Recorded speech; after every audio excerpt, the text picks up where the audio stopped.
গল্পের নাম বন্ধু মহল আর এক কাপ চা।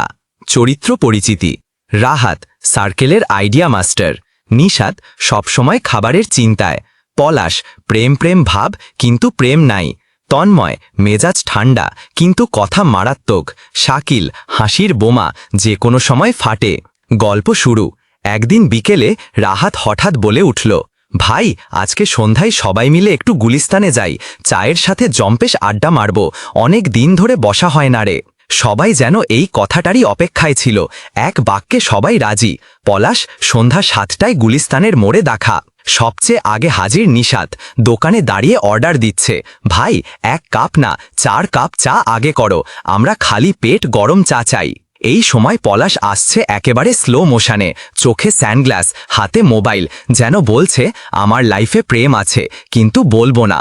তন্ময় বলছে ফোনে, তোরা কজন আসবি আগে বল, আমি হিসাব মতো দাঁড়াই, পরে কেউ যেন না বলে জায়গা পাই নাই।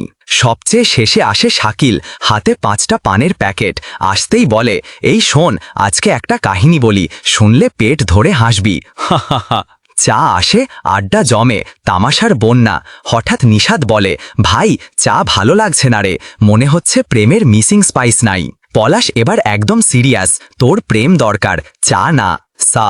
এর মাঝে শাকিল একখানা জোক মারে, একটা গরু আর একটা মুরগি প্রেম করে, ফাইনালি কোরবানি ঈদে ব্রেকআপ, করবু মুরগি কক্ষকো। সবাই হেসে গড়াগড়ি খায়। তন্ময় মুখ গম্ভীর করে বলে, তোরা চা খাচ্ছিস, আড্ডা দিচ্ছিস, আর আমি এই আড্ডার জন্য 3টা অ্যাসাইনমেন্ট জমা দিতে পারি নাই জানিস। হাসি, আড্ডা, চা আর দুষ্টু মিষ্টি কথায় সন্ধ্যা কেটে যায়। শেষে সবাই একমত হয়, বন্ধুদের সাথে 1 কাপ চা মানেই লাইফের সব টেনশন ফ্রি। শেষ কথা, বন্ধুত্ব মানেই এমন হাসি, মজা আর ছোট ছোট মুহূর্তের বড় আনন্দ। 1 কাপ চা, কিছু বন্ধু আর অফুরন্ত আড্ডা, এটাই তো লাইফের আসল মজা। জেনসা।